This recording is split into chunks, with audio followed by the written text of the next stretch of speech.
Ethan heard the laugh before he understood what it meant. It wasn't warm or playful. It was sharp, careless, and loud, like something snapping under pressure. His mother leaned back on the couch, arms crossed, eyes bright with disbelief.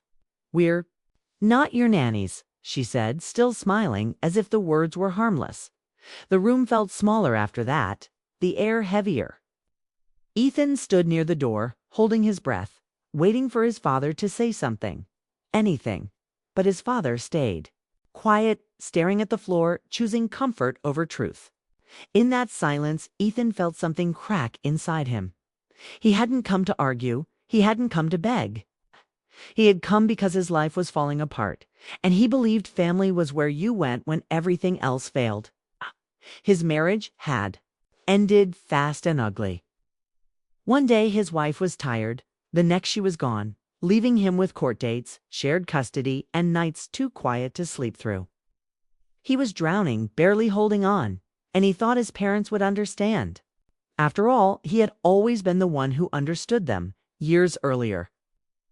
When his parents struggled to keep the house, Ethan stepped in without hesitation.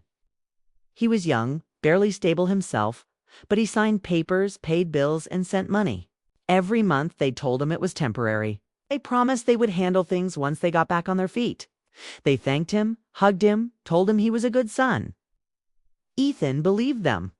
He built his life around that belief. Now, standing in the same living room he had grown up in, he realized how one-sided that loyalty had been. His mother's smile faded when he spoke. "Perfect," he said, his voice calm but cold. "Then, pay your own mortgage." The words landed hard. Her face stiffened. His father finally looked up, shock written all over him. In that moment, Ethan felt a strange mix of fear and relief. He had crossed a line, but the truth was out. He left the house without another word. The door closed behind him, and the sound echoed longer than it should have. Outside, the evening air was cool, but his chest burned. He sat in his car, hands gripping the steering wheel, staring at the house he had paid for but no longer felt welcome in. Memories rushed in fast. Birthday dinners, late-night talks. Promises whispered over cups of tea. All of it felt distant. Now, like scenes from someone else's life. His phone buzzed with a message from his lawyer about another custody update.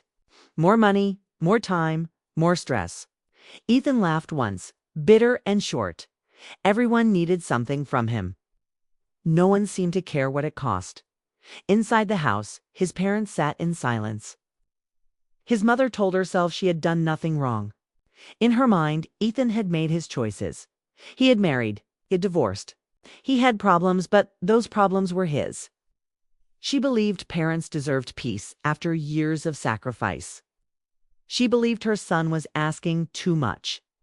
His father felt different, but not enough to speak. He had always avoided conflict, and now that habit was catching up to him. That night, Ethan drove aimlessly through dark streets. He replayed the laugh again and again. It wasn't just what she said. It was how easy it was for her to say it. How quickly she dismissed him. Betrayal didn't always come as a shout. Sometimes it came as a joke at the wrong time. When he got home, he opened a folder he hadn't touched in months. Mortgage papers, bank statements, legal forms. His name was there, clear and bold. He had rights. He had power. The thought surprised him. For years he had given without thinking. Now, for the first time, he wondered what would happen if he stopped. Sleep didn't come easily. His mind raced with questions. Was he selfish? Was he cruel? Or was he finally standing up for himself? He thought about his child, about the future. He wanted to build. He thought about how much he had lost trying to keep everyone else comfortable. Anger rose, slow and steady, pushing aside guilt by morning. The shock had turned into resolve. He didn't plan revenge yet, not clearly, but something had changed. He no longer felt responsible for holding everyone together. The trust that once guided his choices was gone, replaced by a sharp awareness of how easily it could be broken. As the sun rose, Ethan understood one thing with painful clarity. The people he thought would never turn away had already done so. And once that truth settles in, it doesn't leave quietly. It plants a seed, a dangerous one. It's a seed that grows into questions about justice, control, and how far a person is willing to go when the people they love decide they no longer care. Ethan spent the days after the confrontation in a haze. The house he had built with his own money felt like a trap, a gilded cage he had furnished with his sweat and patience. The laughter of his mother echoed in his mind constantly, a reminder of how quickly loyalty and trust could be dismissed. He thought about the sacrifices he had made, about the nights he skipped sleep to cover bills, about the times he put his life on hold so that theirs could feel secure. And now, the same people he had cared for treated him as though he were nothing more than a nuisance. That sense of betrayal burned hotter each day. At first, he tried to push the anger aside, telling himself that family always fights, that misunderstandings happen. But the more he thought about it, the more it became clear that this was more than a fight. This was disregard, conscious decision to belittle him when he needed support the most. Every memory of him co-signing loans, paying their bills, running errands, helping in secret, all flashed before him like proof that the balance had shifted, that he had been giving far more than he had ever received. And the anger didn't fade. It solidified, turning into a calculated weight that sat on his shoulders, urging him to act. He began to consider the power he had quietly held all these years. The mortgage papers, the bank statements, the legal rights, all of it was under his name. For years, he had used it out of love, out of trust, out of the hope that his parents would repay in ways that mattered. But that hope was gone. He realized that revenge was not just possible, it was tempting. The thought brought a strange thrill, like standing at the edge of a cliff. He could let them fall into the same panic, helplessness, and fear that he had felt when their laughter had sliced through him. And yet, it was not an easy decision. Every day, he wrestled with the idea. He imagined them receiving notices, watching as the house became a pressure cooker, feeling the same panic he had carried silently in his chest. But as he imagined it, he also imagined their faces, worried, shocked. His mother's dismissive grin replaced by confusion and fear. His father's quiet retreat replaced by frantic calls. That vision made him pause. Was this what justice looked like? Or was it cruelty dressed up as fairness? Ethan had always been principled, believing in fairness, honesty, and doing the right thing. And now fairness and revenge were tangled together in ways that made his heart pound and his head ache. He tried to imagine another path. Could he confront them verbally? Expose the hurt without legal maneuvers? Could he demand acknowledgement without causing financial pain? But every time he pictured that scenario, it ended in their smiles, in the same dismissive tone. They would laugh, shrug it off, and move on. That refusal to see his pain, that unwillingness to feel the consequences of their actions, only pushed him further toward revenge. It wasn't enough to speak. Action was the only language they seemed to understand. Weeks passed. Ethan meticulously reviewed statements, calculating what would happen if he stopped payments. He ran scenarios in his mind, each one showing how quickly their world could shift. He imagined the fear, the calls for help, the sense of helplessness.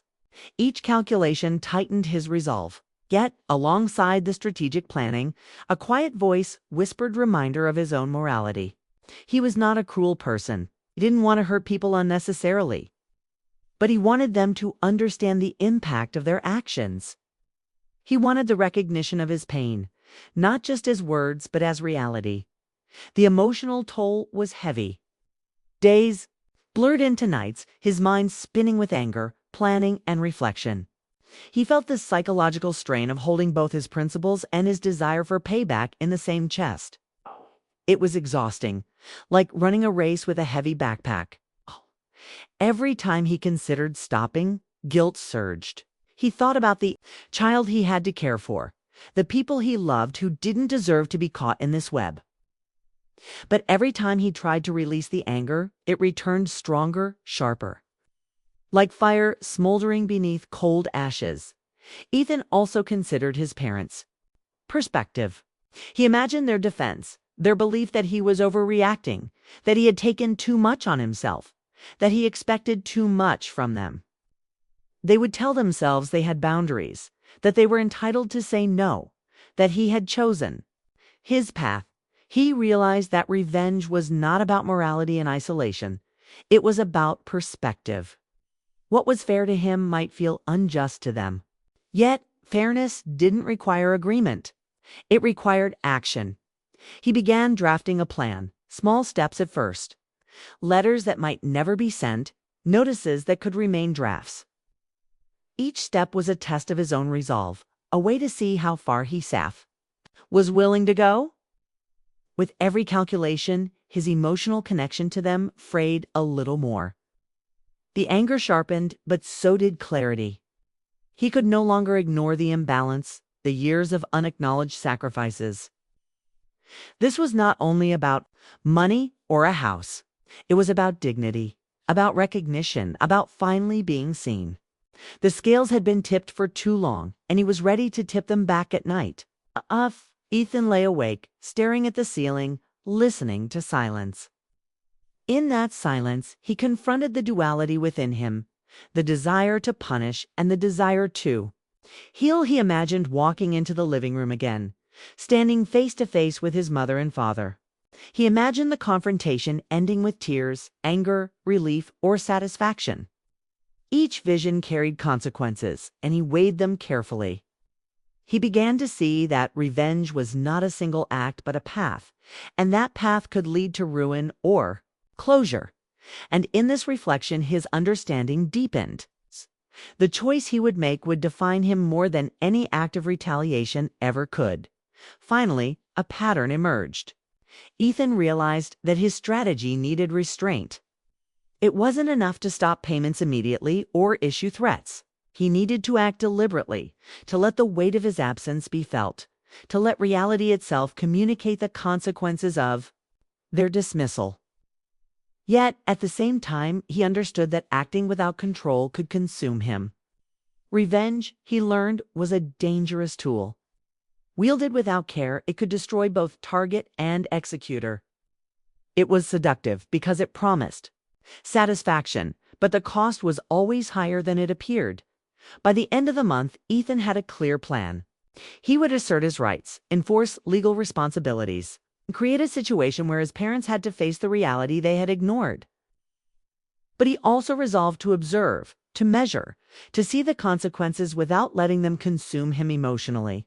He understood that the ultimate power was not in punishment, but in control over his actions, control over his emotions, control over the narrative of his life. And for the first time in months, he felt a strange sense of peace alongside the fire of anger. Ethan knew the confrontation was coming.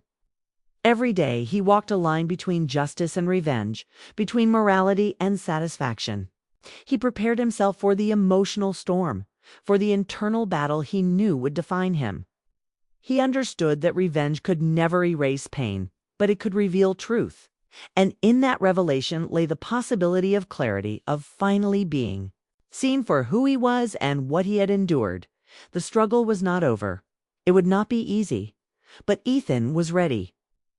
The anger had sharpened into purpose, and purpose had a clarity that emotion alone could not provide. He had chosen his path. Now, he only had to walk it. Ethan received the final notice on a gray, rainy morning.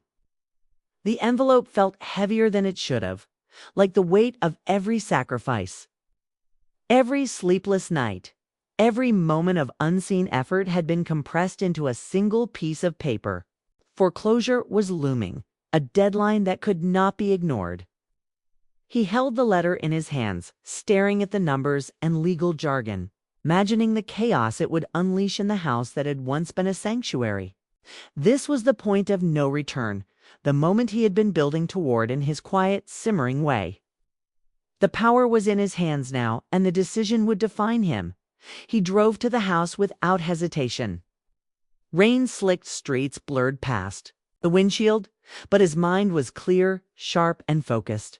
Each turn brought him closer to confrontation, closer to the moment he had imagined countless times. He rehearsed his words, the precise tone he would take, the questions he would ask, the way he would watch their reactions. Yet as the house grew near, a nervous tension gripped his chest. He had imagined this many times, but reality had a different weight. The house looked smaller than he remembered, ordinary, fragile, human. It was not just a building he was confronting. 'Twas the people who had once shaped his life, whose actions had driven him to this point. His mother answered the door. Face was older than he remembered, lines deepened by stress, eyes wide with a mixture of confusion and fear. Smirk, the laugh, the dismissive tonette was gone. "Why are you here?" she asked, her voice trembling. His father stood behind her, rigid, silent, guilt etched into every movement. Ethan felt the anger rise instinctively, but it was tempered by something unexpected, a pang of compassion. They were not just targets in his plan, they were people who had once loved him, who had once tried, however imperfectly, to protect him. And that realization made every choice sharper, more urgent. "I wanted you to feel what I felt," he said quietly, almost more to himself than to them. Invisible, dismissed, unseen. His words cut through the quiet, heavy and precise. For a moment he saw the shock in their eyes, the flicker of understanding mixed with fear. This was the power of truth, a vulnerability turned into confrontation. He had imagined this scene thousands of times, but now it was alive, unpredictable, real. And in that unpredictability, the true challenge of revenge revealed itself. Ethan held the notice in one hand, the reality of legal authority in the other. He could sign the papers, enforce the foreclosure, strip the house from their lives. It would be a victory in every measurable sense. He would regain control, make them face consequences, prove the depth of their betrayal. But as he looked at their faces, the exhaustion, the worry, the recognition of their own flaws, he realized revenge was not just about victory. It was about the cost, and that cost could reach deeper than any satisfaction. He paused, heart hammering, thinking about his own life, the sleepless nights he had endured, the custody battles, the financial strain. All of it had been endured for a purpose, to protect his child, to build a future worth having. Could he destroy others and still claim that moral high ground? Could he commit calculated cruelty and not lose a part of himself in the process? These questions rushed through his mind faster than he could answer them. Yet the clarity they brought was undeniable. The act of revenge might satisfy anger, but it would not heal the wound that anger came from. Healing required something else. Ethan took a deep breath and made a choice. This would not destroy them, not completely. He would assert his rights, create boundaries, make them accountable, but he would not give in to the part of himself that wanted to see them suffer. He explained calmly how the mortgage payments could no longer continue under his name, how the responsibility had to be theirs now, legally, practically, emotionally. He would not fund their comfort any longer. He would not continue to sacrifice himself for a family that refused to recognize his value. And he said it clearly, with no room for misinterpretation. This was not revenge for revenge's sake. This was survival. This was justice, not cruelty. His parents absorbed the words in silence, understanding finally piercing through the denial and defensiveness they had held on to for so long. Ethan watched as the shift occurred. Fear, comprehension, regret, emotions he had imagined but never truly seen until now. The balance had shifted, not through destruction, but through accountability. And as they listened, he felt a strange sense of relief settle over him.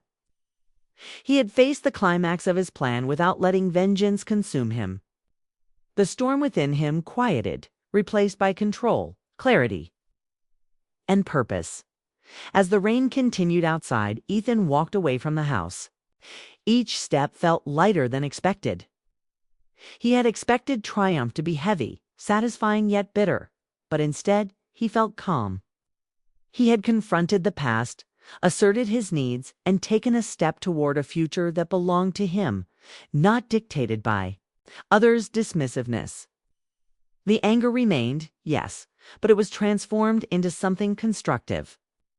Boundaries, self-respect, protection of what mattered most. Revenge had been considered, measured, and ultimately redirected into empowerment rather than destruction. Later, Ethan reflected on the day with a quiet sense of clarity. He realized revenge, when carried out, is rarely about fairness alone. It is about control, validation, and the recognition of pain. But he also understood that revenge could never heal the hurt it sought to address. It could punish, yes, but the lasting satisfaction was illusory, a fleeting thrill that left the soul heavier than before. He had glimpsed that truth and made a conscious choice to step aside, to act with intention rather than impulse. For Ethan, the climax of his struggle was not a dramatic victory over his parents, but a personal victory over the corrosive effects of anger. He had confronted the betrayal, acknowledged his pain, and asserted his rights. Right. But he had preserved his humanity in the process. Okay? That preservation mattered more than any foreclosure, more than any legal leverage. It was proof that he could navigate the delicate line between justice and cruelty, and choose a path that honored both his suffering and his moral compass. By evening, Ethan sat in his own apartment, watching the rain streak across the window. He felt the residual tension in his body ease, replaced with the quiet hum of resolve. The confrontation had ended, but the lessons would linger. Betrayal cannot always be undone, anger cannot always be satisfied, and revenge rarely brings the peace it promises. Yet action, guided by principle rather than impulse, could create boundaries, demand accountability, and protect the future. That clarity was the reward, subtle but unshakable. Ethan's parents would have to navigate their new reality without the cushion of his sacrifices. That was justice, measured and fair, but not cruel. For the first time in years, he felt free of the weight that had bound him, free to focus on his child, on rebuilding a life that was truly his own. The choice he had made at the climax of his inner storm was not easy, but it was right. Revenge had been considered, contemplated, almost executed, but restraint had been the true triumph. And as he looked forward, he understood something vital. Survival, integrity, and self-respect could achieve what revenge never could.